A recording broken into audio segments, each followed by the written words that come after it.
Good evening. Thanks for joining us on the news at 8. Today, the second day in the month of March 2022.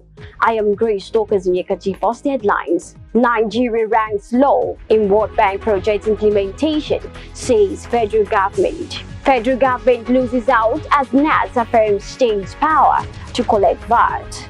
President Buhari approves $8.5 million to evacuate 5,000 Nigerians from Ukraine.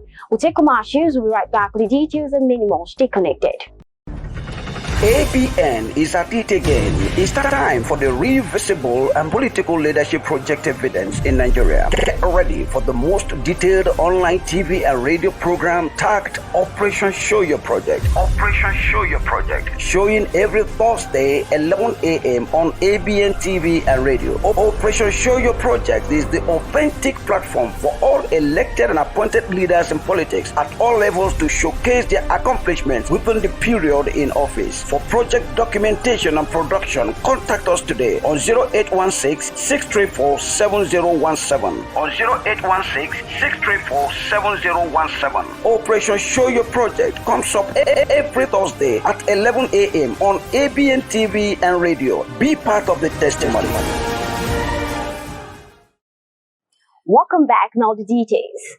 Member representing Bende Federal Constituency in Abia State, Representative Benjamin Kalu, has said that there is no controversy regarding who attracted the total reconstruction of Umahia Bende on Hapia Road, accusing the PDP Honorable Ukonkole, representing Arujuku Stroke on Hapia Federal Constituency, of attempting to take credit for a project he, Ben Kalu, attracted.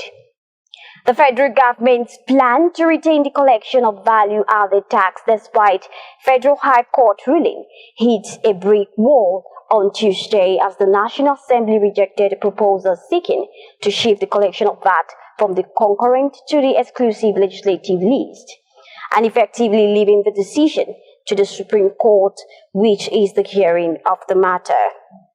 President Muhammadu Buhari has approved $8.5 million for immediate evacuation of about 5,000 Nigerians that fled the Russia-Ukraine war to Poland and Romania, Hungary, and Slovakia.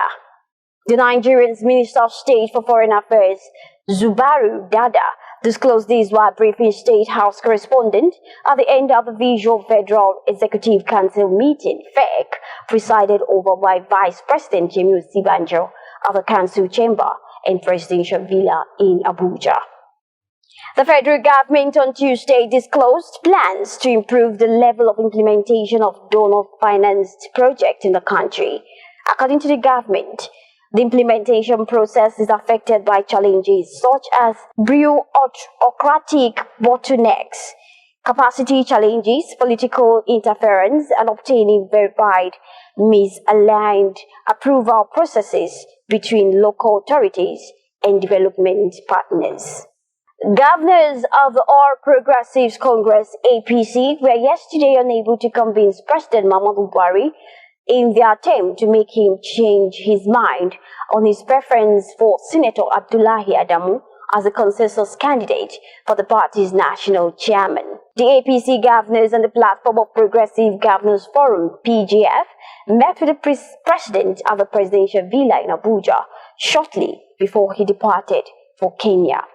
Former President Olusegun Obasanjo has lamented the extent of decay in Nigeria's education system and has called for all-inclusive reforms to effectively rescue the sector.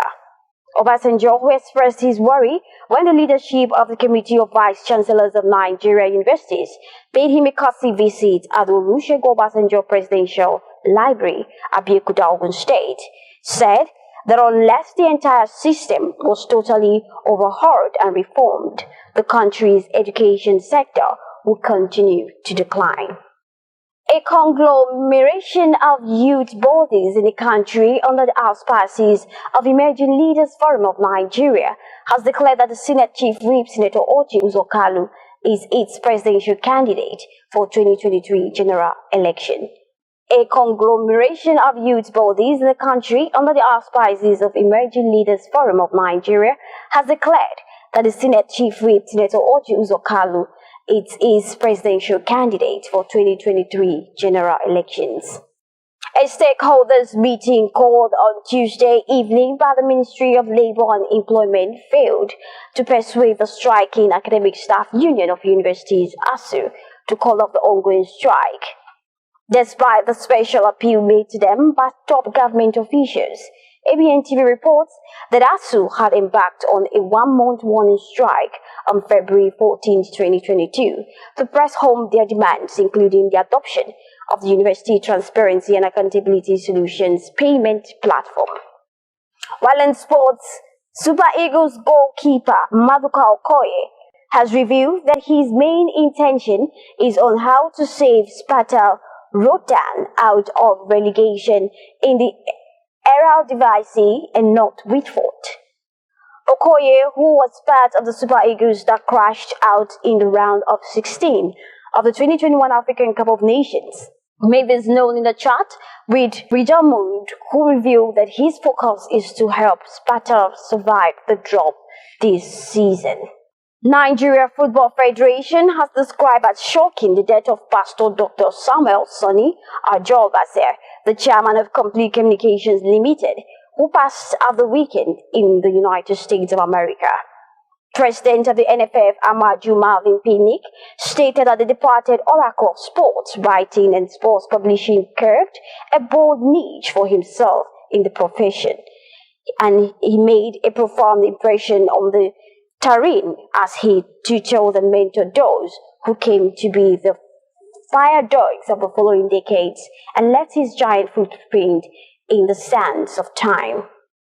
Bundesliga giant Borussia Dortmund are reportedly considering a move for Chelsea forward Timo Werner, who is expected to move on this summer. Werner has made just 6 league starts for Blues this season, with Romelu Lukaku and Kai Havertz being preferred in an attack by the German coach.